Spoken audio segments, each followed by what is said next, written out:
Hoy vamos a hablar sobre la manifestación más grande que el Señor pudo hacer en la palabra del Señor, y es el misterio de la piedad. Esta verdad debe que ser enseñada y revelada por todas las iglesias, por todo el mundo. Esto consiste en que Dios, el Todopoderoso, el Eterno, vino a este mundo y se manifestó en un velo de carne, con el propósito de salvarnos. Y esto nos dice en primera de Timoteo 3:16, Pablo declara 6 componentes sumamente importantes que nos permite comprender este misterio. Y es indiscutiblemente, o sea que no tienen excusa, grande es el misterio de la piedad, de que Dios fue manifestado en carne, justificado en el Espíritu, visto en los ángeles, predicado a los gentiles, creído en el mundo y recibido en gloria. Vamos a hablar sobre estos puntos ahorita, y es el primero. En Juan del 1 al 1 y el 14 nos dice y explica esto, y es: en el principio era el verbo, y el verbo era con Dios, y el verbo era Dios. Y también nos dice: y el verbo se hizo carne. Y nos está explicando que ese verbo se hizo carne y habitó entre nosotros, y le vimos su gloria, y la gloria como la del unigénito. También nos dice que del Padre, lleno de gracia y de verdad. En 1 Juan 1 del 1 al 3 nos habla sobre Jesucristo y lo que es desde el principio, lo que hemos escuchado y lo que hemos visto con nuestros ojos. También lo que hemos visto y lo que nuestras manos han tocado con respecto al verbo de vida. Quiero decirte que esta vida se manifestó en Jesucristo. Y hay una verdad absoluta, y me encantan estos pasajes de la Biblia porque nos habla de Cristo. En Filipenses 2:6 nos habla sobre el cual, siendo en forma de Dios, no se estimó el ser igual a Dios como cosa a que aferrarse, sino que se despojó a sí mismo, tomando forma de siervo, hecho semejante a los hombres, y estando en esa condición de hombre, se humilló a sí mismo. Y aquí nos explica algo muy hermoso, es que haciéndose obediente hasta la muerte y muerte de cruz. Quiero decirte que lo que podemos comprender de esta manifestación en carne, y es que es Dios en carne, Dios en Jesucristo. Continuamos sobre Dios fue justificado en el Espíritu. Dios en su manifestación de carnes fue un hecho real y justo.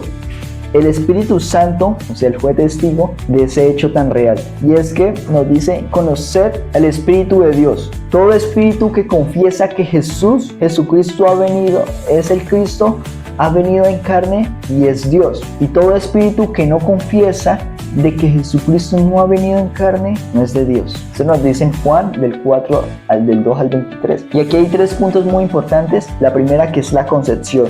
Y el Espíritu Santo vendrá sobre ti, y ese santo nacerá y será llamado Hijo de Dios. Lucas del 1 al 35, cuando estaban en su concepción o en su nacimiento, cuando antes de nacer. El bautismo de Jesucristo, y los cielos fueron abiertos, y vio el Espíritu Santo de Dios que descendía como paloma y venía sobre él. Y en la resurrección nos habla sobre declarado el Hijo de Dios con poder según el Espíritu de santidad que está en él, por la resurrección de los muertos. Vamos a abarcar desde la concepción hasta la ascensión, cómo los ángeles fueron involucrados en este proceso y cómo ellos son testigos de esta verdad absoluta. Y el primero es la concepción. Podemos decir en Lucas del 1 al 35 nos dice que el ángel respondió y le dijo, ahí estaba presente el ángel antes, cuando le estaba dándole la noticia a María. En el nacimiento, un ángel del Señor estaba delante de ellos anunciándoles el nacimiento de Jesucristo como un niño. Cuando estaba creciendo, Jesús fue protegido por los ángeles en el desierto. El diablo lo dejó, y he aquí vinieron ángeles y le ministraban cuando fue tentado por el diablo en el Getsemaní.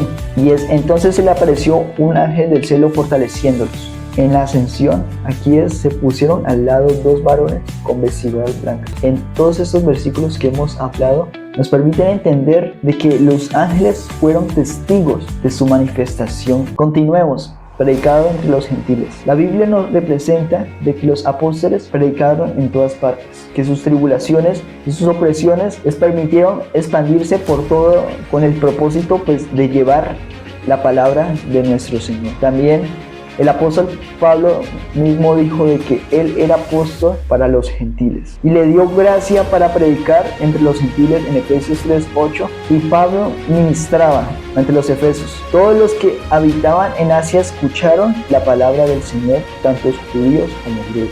Y también nos dice: la palabra de verdad del Evangelio ha venido a ustedes, como también lo ha hecho en todo el mundo. Quiero decirte que históricamente la iglesia siempre ha estado presente. No podemos decir de que en ningún momento no se predicó la palabra, porque eso es una total mentira. Eso es como si dijeran de que el Señor durante ese tiempo no habló. Y quiero decirte que siempre el Señor le estuvo hablando a su pueblo. Creído en el mundo. Aquí hay unos ejemplos muy particulares, y es que el etíope escuchó la predicación de Jesucristo y se hizo bautizar. Él dijo: creo en Jesucristo, que es el Hijo de Dios. Dios en Hechos del 8 al 37. También me dice en la casa de Cornelio, nos habla: el que cree en Él, que es en Jesucristo, recibirá la remisión de los pecados. El carcelero en Filipo y su familia, ellos creyeron en el Señor Jesucristo. Hasta hoy en día la gente y en todo el mundo ha escuchado y ha creído en el Señor Jesucristo. Y ya no hay excusas. Dios se manifestó en ellos.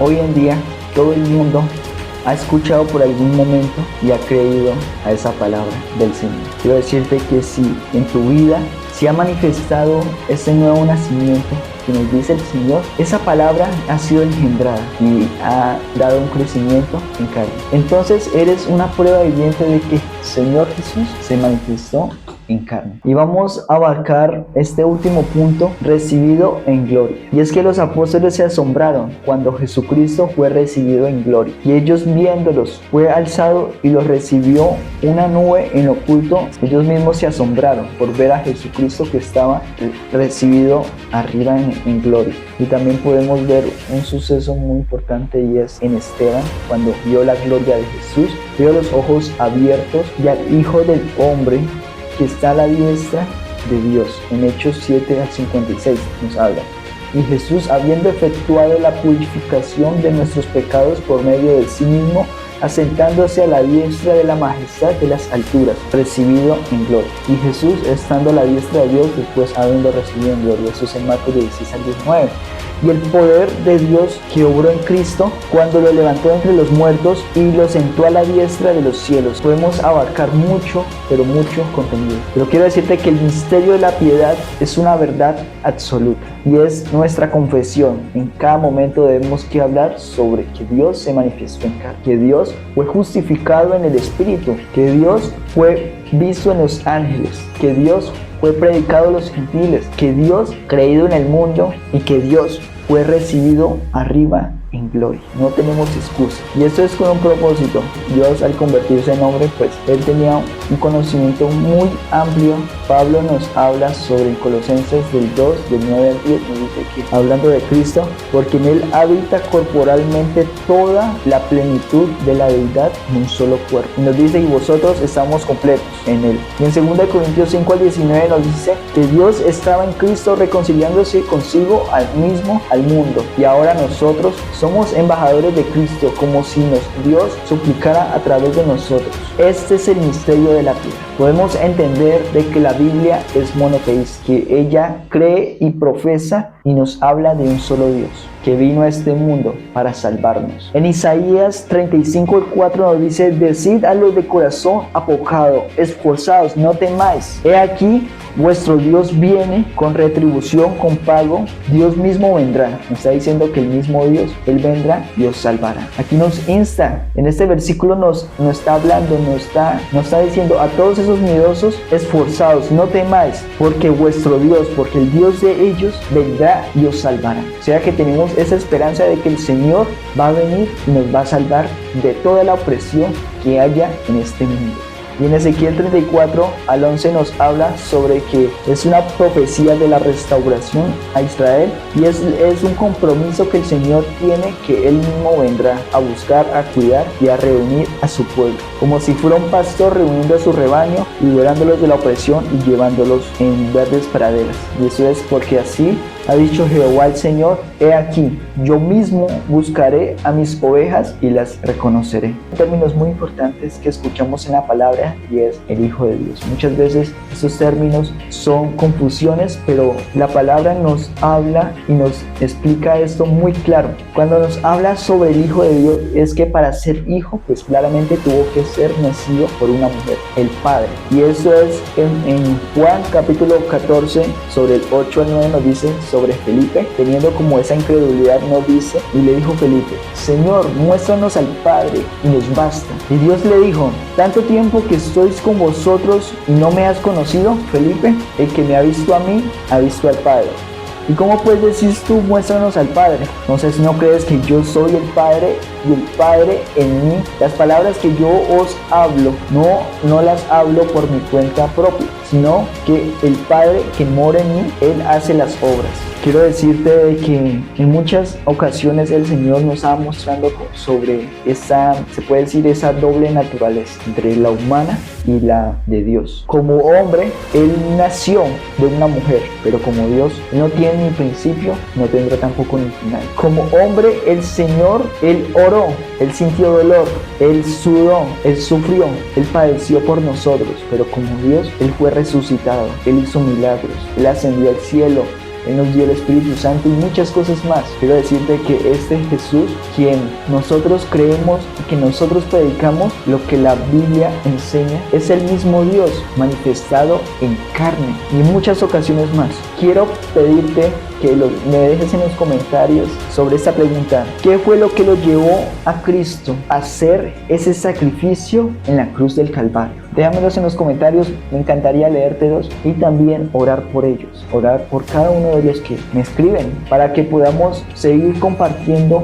esta palabra de salvación. Ya estamos avanzando bastante en esta serie de videos, ya estamos en el capítulo 6, ya hemos abarcado 6 temáticas que es sumamente importante, que es la introducción al refrán, sobre la Biblia 1 y 2, sobre el Espíritu, sobre Dios es Espíritu, y también sobre las manifestaciones de Dios. Ahora estamos hablando sobre la manifestación más grande, y después vamos a hablar sobre por qué debemos ser salvos. Ahorita vamos a continuar con esta serie, ya vamos a terminar. Espero que les haya gustado. No se olvide que el Señor los ama y también los quiere salvar. Pido que sigan creciendo en la palabra y que el Señor va a seguir añadiendo a su iglesia lo que han de ser salvo. Nos vemos en la próxima video. Hasta la próxima.